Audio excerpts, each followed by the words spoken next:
I'm so grateful for everything the fire department's given me. It owes me nothing, I owe it everything. Got promoted in 2006 to lieutenant, and then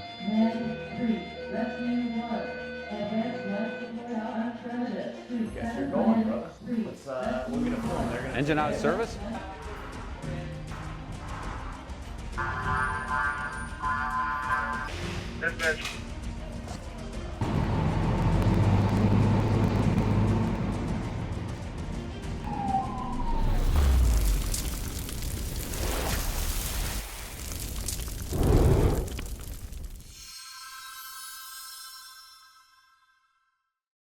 Brothers and sisters, welcome to another episode of Beyond the Shield, where today we are again in a road trip.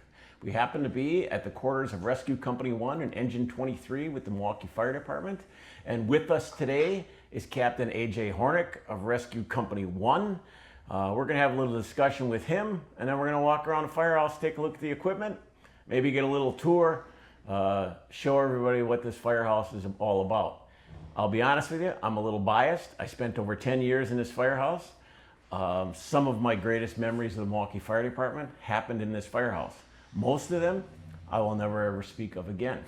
However, it was an absolute blast being here, and coming down here, I realized that the neighborhood really hasn't changed. It's just still a wonderful place to work. So AJ, thanks for having us. Yeah. I appreciate it. Thanks for coming. So tell us a little bit about rescue companies in the city of Milwaukee, maybe how they were organized, and then give us a little history about you, because quite frankly, you've been in the fire department since you were a fire cadet. Correct. Have gone all the way, up through the ranks and had been able to obtain this prestigious position of captain of Rescue Company 1. I know the captain of Rescue 2 might think different. So give us a little breakdown of how the rescues were established, what their operations are in the city, and then a little bit about yourself. Basically in January of 2012, Rescue 1 and Rescue 2 were brought online as standalone companies. A little bit of a hybrid at first. There was a little bit of a jump back and forth between the ladder truck that was in quarters with those companies and the rescue company, depending on where the fire came in at. If it was a full assignment that was going to be in the first in area of the truck, at the time it was ladder 11 here and then ladder 13 with Rescue 2. The guys would jump on the truck just so that they could establish the front of the building, have an aerial, kind of work as a truck company at that point. And if it was outside of the first in area, we would jump on the rescue company and go basically as a rescue. So when that first started in 2012, I was asked to be the captain of Engine 24, which is stationed with Rescue 2. My partner at Rescue 2 was Brian McNulty. I know, obviously, your viewers, I'm sure, know him very well. My best friend on the fire department. We talk all the time. And I can tell you, I was very, very fortunate to have kind of a front row seat and a partnership to learn how to do what I'm doing now from him. I was very fortunate to be able to work with him and see kind of how things went. And I will tell you, as we grew and from where we started, there were challenges. It was a brand new thing for the fire department. We were establishing something, rescue companies that hadn't been here before. The HURT team had a rescue company, but it was basically a equipment hauler. When I started on the HURT team, we had essentially an old beer truck, an old soda delivery truck that hauled our equipment along with a wood wagon.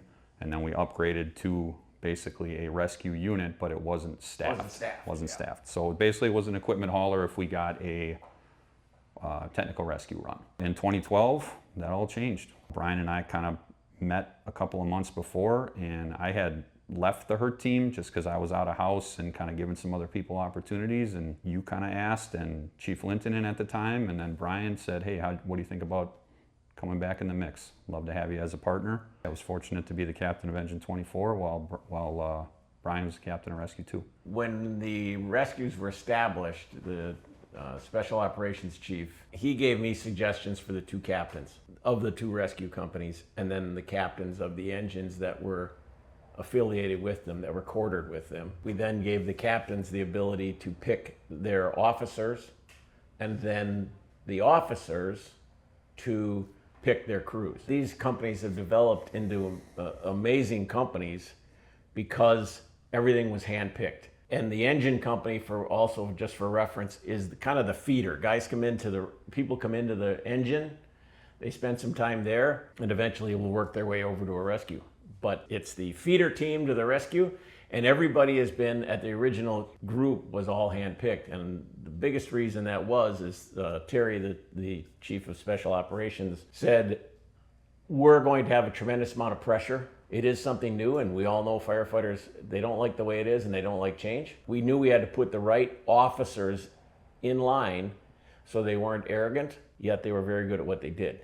And certainly, I know that Brian, correct, he picked you as to be the engine captain. What's your opinion on that process? I would say we recruit, but a lot of times, like I get calls from other officers that say, look, I've got somebody here that I think you really should take a look at. Over the years, we've gotten a ton of those calls. The vast majority of the time, it's panned out to be, incredible firefighters that we've then brought on the team, brought in-house, and eventually made their way over to the rescue. Now we know the attributes that we're looking for, that initiative, the self-starter, being able to kind of initiate your own training and push your own training. Also, we want people that have had reps, but really at the end of the day, we want people that are willing to learn, ready to learn, and want to know what we have to say, want to know, kind of how we want to teach them. And I think that was key to the success of these companies, was having the autonomy to kind of be able to recruit without a lot of oversight. If you had a choice to choose attitude or experience, which one do you think you look at first? Attitude, 100%. As long as somebody comes in with the right attitude, like I say, the rest of it we can give you. And for those that are always wondering, well, how do I get to special operations? How do I do these things? I think that's a universal, whether it be the military, whether it be the fire service, is attitude and the ability to fit in with the team. You can be have the most experience and not have the attitude to get along, be a team player, and be part of something greater than yourself. And if you don't have that, you may get in, but you'll find your way on the way out shortly. At the smallest level at fires that we notice is the initiative that somebody takes early in their career. Let's say you're part of an engine company, the fire's kind of wrapping up, people are starting to kind of mill around, the cleanup process is coming. We look for the people that step forward and start breaking down the hose. We look for the people that step forward and start taking down the ladders. We look for the people that take the initiative to straighten out a kink in a line. And it's such a small thing, but I'm telling you, that's the kind of stuff that we notice. And by contrast, we notice the people that come out after one bottle and leaning on the rig until someone tells them they have to do something. Like, that's the stuff that we see, and those are the kind of people that I'm surrounded with here. Sure. Being on a ladder company for an officer in a truck for a while, that was probably one of my pet peeves, is if I saw any one of my members see the engine struggling, but they run by it. Right. Just pick up the hose and drag a section back for them. Give them a hand. Help them. Be a team. Be a team player. Yep. And then we'll go about our stuff. The initial growing pains of the rescue company when it came online, we kind of have always seen ourselves as a little bit of a gap filler. On the Milwaukee Fire Department, we are an aggressive department. We send a lot of resources to fires and emergencies. Over the years, I feel like we've really developed a kind of a playbook of teaching our people to understand what the overall mission is, not your personal mission, not your personal desire to go in and get to the seat of the fire or go in and do this. Mark Nilsson is my senior firefighter. If we're in an apartment building that's going up a couple floors to a fire, he's always got sections of hose. And he's a guy that could snake his way up and make his way to the seat of the fire and do whatever he needed to do, get a more aggressive search, but he understands the fact that if the line doesn't get in play, as the first line goes, that's how the fire goes. Just the understanding of the mission, that's what's important. All the little things that we can do, like I say, upstream, that can prevent something bad happening downstream or give somebody a better chance to live, even if it's small and not sexy or whatever you want to say, people here are willing to do it. You're filling the gaps. Yep. You're solving the problems. So with that being said, and certainly I know that there was issues because the command staff wasn't able to figure out how to operate with rescues, that we never had them. So they, there was some pushback. That's expected. But as these guys proved themselves in the field, that had all changed. So now, give me an idea of a standard working fire today. The rescue company does what? Most of the time, we are not one of the first 1 to 4 companies on scene. I will tell you, on the way there, we have a ton of communication in the cab. I'm reading whatever notes are popping up. I'm listening to both dispatch and the Fireground. Firefighters in the back are listening to the Fireground. We're trying to make sure we're taking the best route and help out the HEO. We got some key factors that we listen to. Has the basement been checked? You know, what kind of picture have they painted so far about the fire conditions? Has everyone been reported out of the building? So we talk about a lot of that stuff even en route, pre-arrival, kind of back and forth on what our jobs are going to be. I would say 90% of the fires we split up. So we'll do usually 3 and 2. HEO and the senior firefighter will go together, and then myself, the middleman, and the junior firefighter, the cub, will go together. At every working fire, we take our RIT pack, our rescue air. We stage it near the building because it's the one that is checked every day by our people. The person in the cub seat knows that if we get a RIT event, they're on that RIT pack, so they're responsible for it. The Velcro is exactly how they want it. The mask is set up in there, flipped a certain way, exactly how they want it. The transfill line is exactly where they know it's going to be. I mean, these guys take as much into account ahead of time so that on game day, they know exactly where everything is and they're ready to go. Upon arrival, we park out of the way. We don't have an aerial ladder, so we try to stay away from the front of the building, and we don't want to block any engine access, hydrant access, anything like that. If we're early enough and we're going to be aggressively searching, I may tell the firefighters that are coming with me to grab the pump cans. I'm a big pump can. I've seen how much fire. That'd be a pressurized water can for the rest of the world. Sorry. But we use pump cans here. Yeah, sorry. I'm not as worldly as probably I should be, so I'll say some stuff that I'm like, I just assume everybody knows. But yeah, 2.5 gallon water extinguisher. We carry 2 of them, and I have seen those put out an immense amount of fire. So if there's a chance that we're crawling in ahead of the line, if there's people trapped or seat of the fire locations unknown, may have the people bring the pump cans with. But if for some reason we don't attack with the cans, then we're coming to the front of the building with that rescue air, and everyone's got a hook. Search is our primary. We're kind of doing a 360, doing a size up, taking a look at what conditions are. We've really worked recently on slowing down our approach to the building. I believe, especially in the Milwaukee Fire Department and probably nationwide, there is an epidemic of moving too fast. And I think everything becomes a race, and then you miss stuff. Then you get sloppy. You get tunnel vision.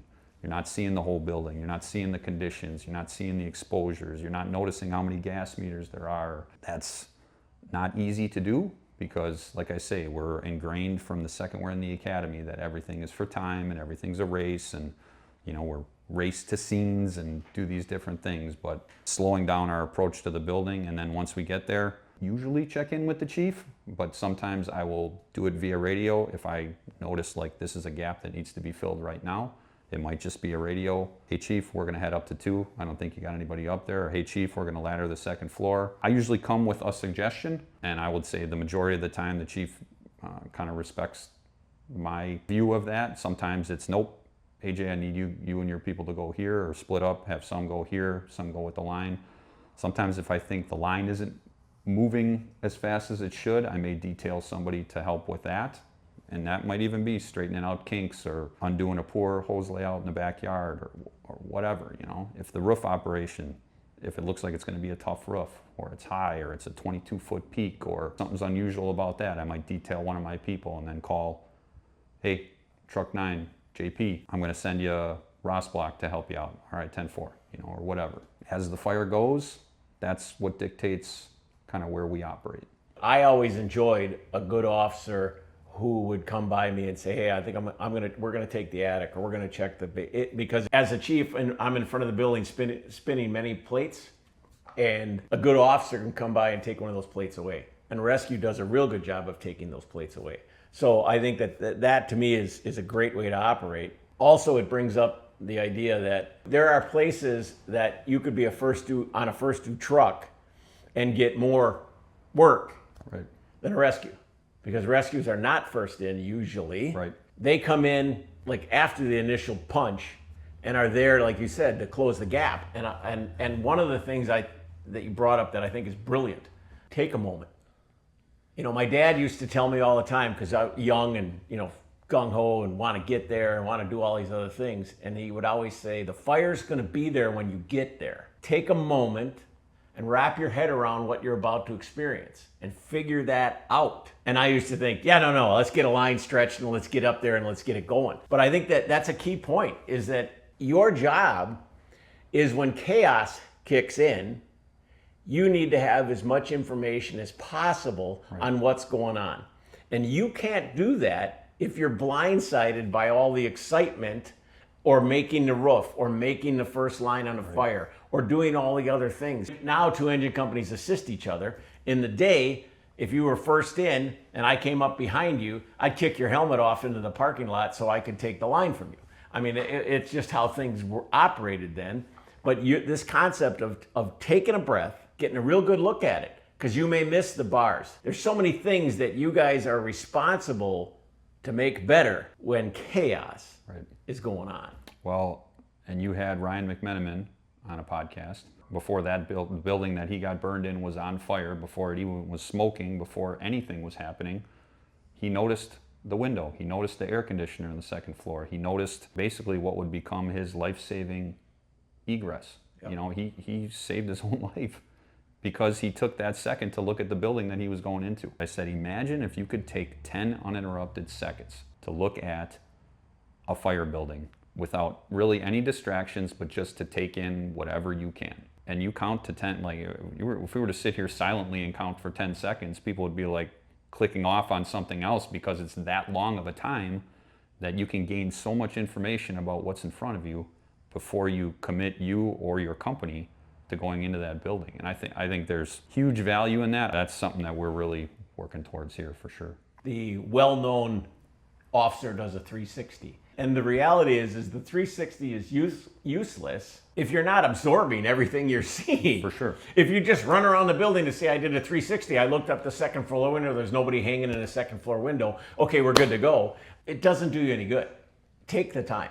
Turn away from the fire building. Take a deep breath and give your radio transmissions. I can think of as a chief here in the city, I had an incident where we had heavy fire conditions and the crews were making some risky VES operations because we had somebody in there and we knew it. I had to give the secondary report and I had to do just that. I had to turn it around, look at the house next door, take a deep breath, give the transmission and turn back. And that probably took all of 10 seconds. Right. But it reset my whole thought process. And then when I turned back around, not only did they get a report they deserve, I was refocused and better focused on what's going on. Yep. So I think you're spot on. I think that take that extra 10 seconds. 10 seconds. It seems like eternity, but the reality is when everything's going on around you, 10 seconds is. Right. In the greater scheme of a half-hour firefight or a 2-hour firefight plus overhaul and things like that, 10 seconds is a drop in the bucket. It's nothing. Yeah. But what for the value you could get from it, and like I say, it is extremely hard. Like I'm not pretending like it's an easy thing, and I will say for me, it got easier the less that I cared about what people thought about me, I guess is maybe the way to put it. But the longer you have on the job, the more your reputation is kind of like established, whether it's good or bad. You care less about the way something looks to somebody else and more about what it's going to do for you or what it's going to do for your company or do for your people. I think that was, I guess, key in my developing of that skill, which again, I struggle to do every single time, but we practice it even on EMS runs or a gas leak or things like that. I'll say to the guys as we're walking up, hey, quick, give me 3 things about this fire building that you would care about if it was on fire. Oh, well, there's looks like an add-on in the back. Looks like that's a midway stairwell window there, and there's 3 gas meters. So somehow this thing's divided into 3 units. I'm like, that's probably all you're gonna be able to get. You can pick up those 3 things, or you can pick up, oh, there's a porch there that if I got a bail, that's where I'm gonna land, or whatever it is. And then assess the smoke and fire conditions. Like, we are just leaps and bounds ahead of the operation, I think. The officer of Rescue 3, Mickey Conboy, gave a presentation. And he literally could lay out what the apartments would look like based on what floor it was on and where the position was in the building. Because they had been in so many that all of that became mental memory. So unless it was turned into a multi-occupancy or things that you don't know, because certainly that happens in neighborhoods like this, there might be some remodeling that goes on that nobody knows about. But for the basics, that's what it is. To pick those things up on a squad run, good officers have done that their whole careers. They never let an opportunity when you're inside a building, you never let that opportunity go to waste. to take a look at it, to examine it, especially if it's a multifamily or if it's a commercial building, that you're going to see that, oh yeah, okay, it's the hardware, this is the old furniture store, and there's a stairwell right dead center in the basement that's right dead center in the middle of the building. I mean, there's all these things that you pick up that you got to start making mental notes of. I know when I was taking the captain's exam, the building that they happened to choose was in this neighborhood. Sure. And I had pre-fire planned that building so many times, not officially pre-fire planned, but walked through it with my crew on squad runs and so on and so forth, that I got this. I'm already ahead of this one. I'm ahead of the curve on this. It's the same thing. It's that constant practice, that constant being a student of the game 24/7 and making sure that your folks have that same behavior. So my driver, Joe Koskovich, you know Joe, he and I talk all the time. We're both kind of like history nerds a little bit, you know, and we like the history of the neighborhood, the history of the city. We'll be on a block and he'll be driving and I'll say, Joe, just take a look at this side of the street. And throughout the entire block, no two houses are the same. They're all completely different. In this area, the south side of Milwaukee, the remodels, the rebuilds, the, you know, scrapping together houses with whatever material was available kind of at the time, and then families expanding and staying in a home, has turned some of these houses into like things you never could even imagine. Our weapon against committing ourselves or going into the house is that 10-second pause. If we can take that time, if we can just take a look at the outside of a building, glean what we can from that, get as good a read as we can, but really our only weapon against what we're crawling into down here is taking time. You go to some of these places and where's the stairwell? You can't find the stairwell. Everybody's hunting for the stairwell. Where is the darn stairwell to the second floor? We know there's a stairwell. And either A, the stairwell's been eliminated, or B, the stairwell's in a closet. I mean, it's like, what? How did they build this thing? Well, and then even once you find it, everyone wants to commit right away to jamming all these resources up. Well, we've already determined, based on the fact that it took us this long to find, that this is not the easiest area to get in, which means, of course, it's not going to be the easiest area to get out of. That's another thing we've learned over time, is to control those stairways, especially up into attics, basements, you know, when it's really only a one way that you want to come out. I'll post somebody. We have the luxury of having usually an extra person, and even if I don't, I'll post somebody there and say, do not let anybody else come up here and hold these stairs. If I call out to you, you're banging the floor so I can get back here. Kind of orients our search. You know, that's definitely a technique we use often. And again, we have luxury of having an extra person, but even if we're running short, you know, if we're down a person, that position is so important to us here that I most of the time will commit somebody to hold that stairwell. From the minute we come on this job in our academy, we are taught control the stairwell, control the fire. Period. Control the stairwell, control the fire. It's vital to hold that stairwell, especially when you guys are searching. I know there's been stories of maybe an engine that feels they're going to be overrun, that wants to retreat a little bit while you guys are searching. As I've been told, one of the members of your company will put a little shoulder into theirs and say, yeah, nobody's going anywhere until my folks get off that floor. Or just take the line. Or just take the line. Which doesn't always go over that well, but the vast overwhelming majority of the time, the engine company in Milwaukee are holding the line. Absolutely, absolutely. And I don't want it to get any other story, but there are times, we all understand, there are times, sometimes you don't. It's not that the engine company is not good, it's that the experience level is not there to really understand how much you can actually take before you really got to bail. Well, and one of the, Tom Jones Sr. used to say that as long as we have the back of the house, I feel okay. Because the majority of our stairways are in the back of homes in Milwaukee, and from there you can get to the basement all the way up to the top floor. So he would say, no matter what's happening in the front of the house, if our attack is from the back, as long as we still control the back of the house, we're okay. We're good. You know, regardless of how the radio chatter's, you know, amping up or whatever's happening, I can calm everybody down. We still have the back of the house.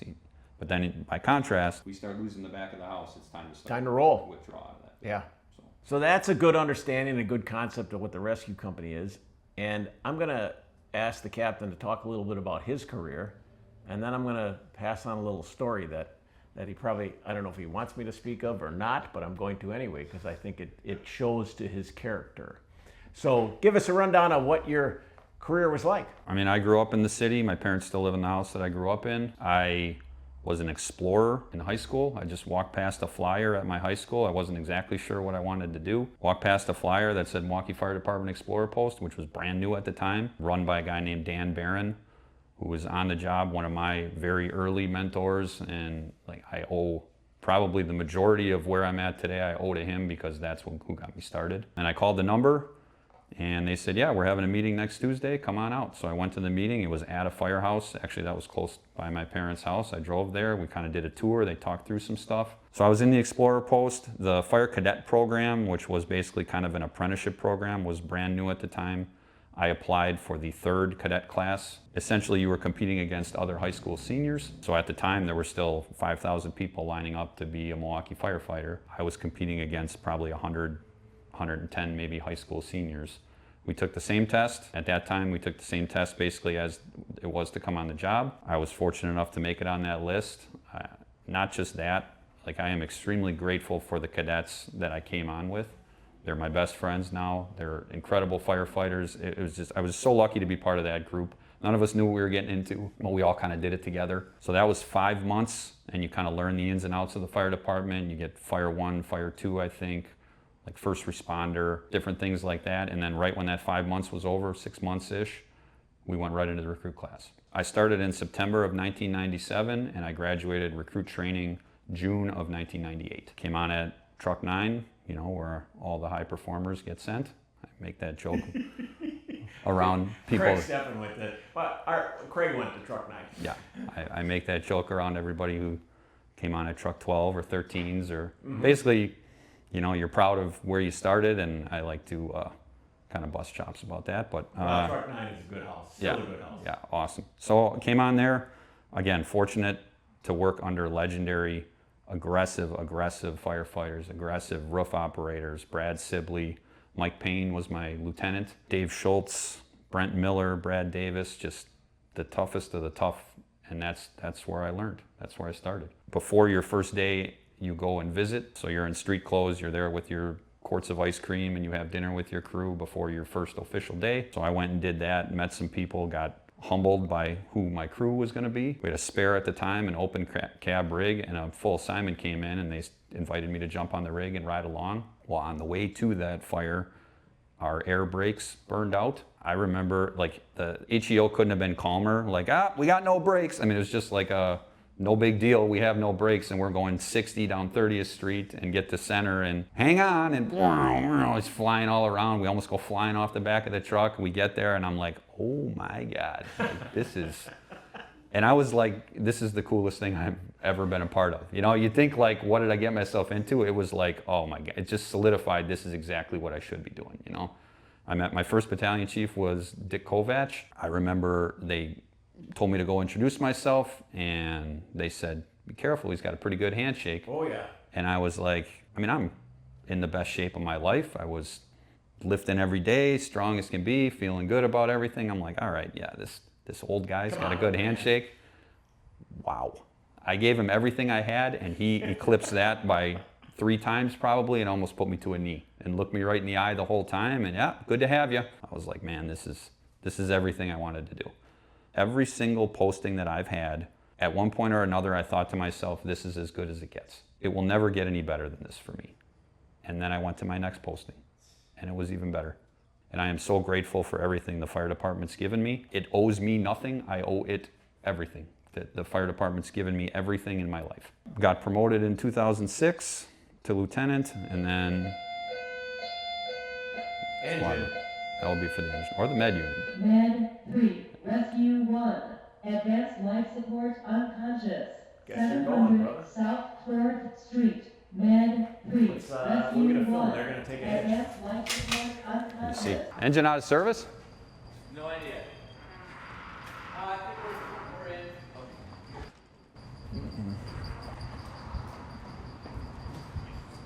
Yep. This been truck 1, we're going to be in ARC 2 for part of the day. I think so. No, you guys are good. You guys are good.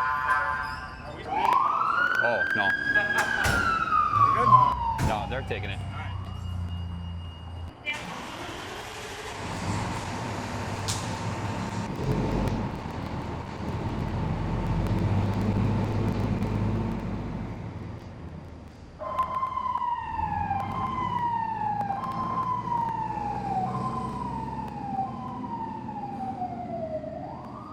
All right, so we were momentarily interrupted by the engine having to take a squad run. So we were talking about your career. I think I left off, I got promoted to lieutenant in 2006. I was stationed here at the time as a firefighter. I was extremely lucky to be around other people who were taking the lieutenant's test. Chief Lintonen, Terry Lintonen, was the captain here at the time.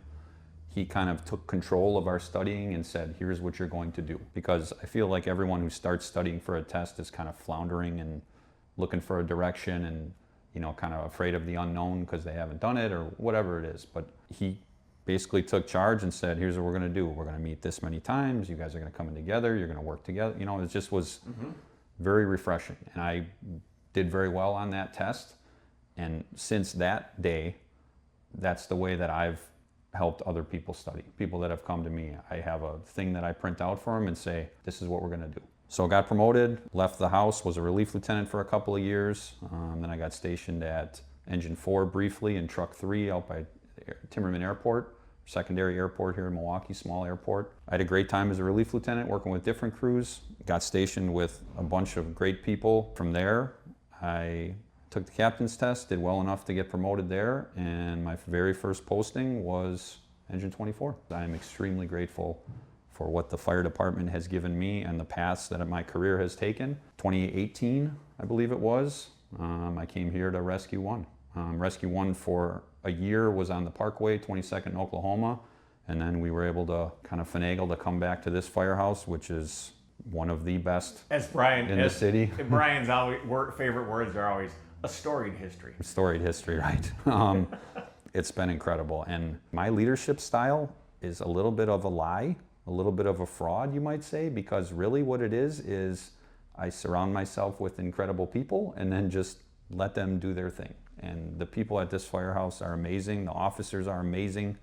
The firefighters, the HEOs, like people look at me and say, oh, AJ, you did it really, and it ain't me. It's the people that are here, and I'm just very lucky to have them. Well, that truly, though, AJ, is a sign of a good leader, is to recognize you eat the problems and fix them internally, but yet all the praise goes to the people who do the job for you, and there's no doubt about that. Because of you and others like you in the two engine houses, Rescue 1 and Rescue 2, how many people you think promoted out? I can't give you a number. I can say I have listed it out before because we've been under fire a few times over the years as far as they talked about cutting a rescue company. They've talked about, you know, when times got tough, there was a lot of options on the table. I can tell you one of the times we went in to defend our position and the things that we've done, we went in armed with the amount of officers spread across the fire department, including chiefs that have come through our firehouses. I understand that times are tough and cuts have to be made and things like that, but I can tell you this is the product, these are the names, this is what we're turning out, and we're trying to kind of set forth in the general population to kind of take the culture of these firehouses, I guess, but that's the legacy, I would say. The people that we've helped study, whether it's HEO, lieutenant, captain, even battalion chief, I've helped some people with that. I would say that is the legacy that I will be most proud of when the end comes for the job. I don't have a number, but it's quite a few. Captain's downplaying it a little bit. When I look and I see how many people are promoted, including the rank of battalion chief or higher, there are so many that have come out of one of these two houses. I think that is an attitude that carries over in both firehouses. If I see it from the outside, it's for the greater good of the job. It's we will do whatever it takes for the greater good of the job. And in that, you helped all of these people promote up, and the good of the department has changed because they've all come up with this. They've come up through this. You know, they were raised through this. They were raised through this, and I think that's fantastic. Let's talk about some time on Truck 3. Sure. Let's talk about a little fire that you picked up on your own. I was the chief of operations. Upon arrival was an absolute crap show, but. I think there were some things there, AJ, that you did that need to be mentioned, and you'll know it better than me because by the time I got there, all that was over, and all I heard was, do you know what that Hornik did? That Hornik, blah, blah, blah, blah, blah, blah, blah, blah, blah, because there were those that wanted him crucified, and there were those like me that said, give that guy a medal. So, we had two different schools of thought. Fortunately, I was in a position where my school of thought won. But give us a rundown of what that was, what was going on. So we were returning a movie to Redbox, which I don't even know if that exists anymore. So they had rented a movie the shift prior and said, hey, can you guys take this back? It's got to be back by tomorrow night, otherwise they charge us more money. And God forbid the firefighters get charged an extra $1. So say 9 or 10 o'clock and we're sitting there and maybe finishing up a show or something like that. And I was like, shoot, and we forgot to take that stupid movie back. I said, all right, let's mount up quick. We'll go over to the Walgreens on 91st and Appleton, basically. So we're taking this movie back. We're pulling out of the parking lot. Dave Fritz, again, was my HEO. And I looked across Timmerman Field and I was like, God, it's foggy. I'm like, I didn't know it was going to be this foggy. Now, 2 seconds later, I looked across Appleton on the other side and I could see it was 3-story in the front and then exposed 1 extra floor in the back apartment building, at least 64 units, maybe more. Smoke was absolutely pumping out of the top floors, right? Basically the top. I saw one person jump. I saw a ton of people in the kind of next to the building. I saw a ton of other people kind of running around. There's an organization next door called Teen Challenge, and you can donate, like if you got an old car or something, you can donate it to them. They fix it up, they sell it. It's kind of a Goodwill, but for vehicles and things like that. And it helps the kids in the neighborhood learn how to work on cars and things like that. Those kids had grabbed ladders. The people that were there had grabbed whatever ladders they had and they were trying to rescue people. Whipped a U-turn basically, or turned right out of Walgreens instead of left. I pick up the radio to call it in and the dispatcher is calling me for the response. Call me and I think on the radio I said, yep, there is a fire. I'll give you an update once we get there. Comes around the corner, he parks in front of the building. Well, now I can see down the gangway and it's loaded with people. And this building is occupied top to bottom and there are a ton of people that I feel like aren't going to be able to make it out of here, you know, especially on those top floors. So I call in, pulled the second alarm, talked about the occupancy. We split our crew. Tom Hamburger and Dave Britt were my 2 firefighters, really good guys. Those 2 guys grabbed a 35-foot and they went around the outside to make ladder rescues. I told Dave, hey, get the rig positioned and I'm gonna go in. Engine 4 came up shortly behind us. I told them I'm gonna try to get this side door opened up and I'm gonna go in the side door and I'm gonna get up there and see what we have, search ahead of the line. This fire was escalating very quickly. It seemed like it was already up in the cock loft and it was multiple floor involvement. Now I'm starting to kind of hear on the radio about additional people who have jumped. And I get up to the top floor, checked 3, smoky, but didn't see much, went up to 4, and I'm by myself. And I'm like, all right, here we go. So I start crawling down the hallway towards the back of the building where I knew the bulk of the fire was. On my radio enough to let, Chris Snyder was the battalion chief. So I'm communicating back and forth with him and now I'm crawling down this hallway and I'm on my belly. Now I'm starting to encounter some fire. There's a couple of apartments that are on fire. Forced one door, was able to get in there.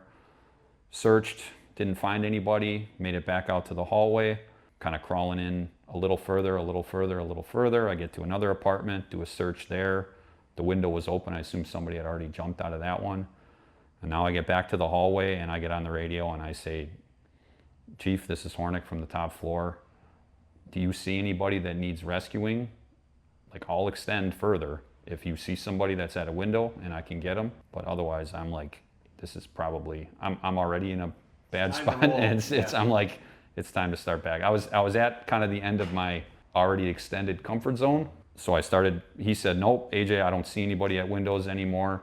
The line is coming in. It does have water, but again, it was the lead line. So that's a 2.5-inch line with an 1.75 inch then on the end of that. So it takes a little longer to get that in place. Chief Snyder gets back to me on the radio, says, AJ, I do not see anybody at any windows. So I start backing up. I come back to the stairway that I came up. At that point, I meet Dave Fritz. He's now inside, basically meets me at the top of those stairs. And I get on the radio and I just confirm, are we about to put water in from the outside? If so, just give me a little time. We'll finish this quick search and we'll come out. And the chief says, yep, AJ, we're getting ready to go defensive, but just let me know when you're out and then we'll open up. I think we evacuated maybe 1 or 2 people, didn't drag them out, just kind of walked them to a stairway that was close and then came out and 5 alarms and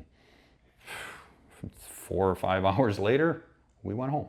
Yes. I asked him to bring up that story because you're first in with a ladder company with your 5 gallons of water, Yeah, that was not working. and you have people at the windows, and there's 4 of you that have to resolve this issue. And I know one of the things that people bring up now when I've been listening to instructors speak is that how do you split your crews? How do you do these things? And I think that, you know, you did what you felt appropriate, and to me, I thought it was appropriate. He was doing exactly what I expected him to do, exactly what he was trained to do, and I had confidence that he was not out in front of his skis. He had enough common sense and enough knowledge to say, as you just admitted now, you know, I'm at the threshold. This is it. Time to start going back, because I'm at a point, and those of us I think that have been there, you know, it's the proverbial, your hair starts to stand up on the back of your neck and you're thinking, yeah, my gut's telling me that I need to find a different thing to do because this one's not working out anymore. Right. If there would have been an opportunity, hey, somebody's in the window, I think it's the last apartment. All right, I'll make that push. Sure. Because worst case scenario, you can get into that apartment, Go out the window. close the door, everybody's going out the window. The initial arriving companies had their hands full, every single one of them. There's people at the windows, there's people jumping, there's several floors of fire. I think we took the roof off of that, I don't remember. Yeah. But I know we went to water tower, and we ended up going back to 2 big lines, so 2.5-inch lines on the fire floor with a chief on the fire floor, which I got reprimanded for because chiefs don't belong in the building. The view is that these guys as company officers have to be responsible for their companies. There's nobody overlooking the whole operation. So with that, AJ, I really appreciate your time here today. We are going to split this into 2, so you're going to have to wait for episode 2 to see what's in this firehouse. As we roll out of here, brothers and sisters, thank you for watching another episode of Beyond the Shield. Hit the subscribe button. That's what makes this thing operate. So until next time, God bless.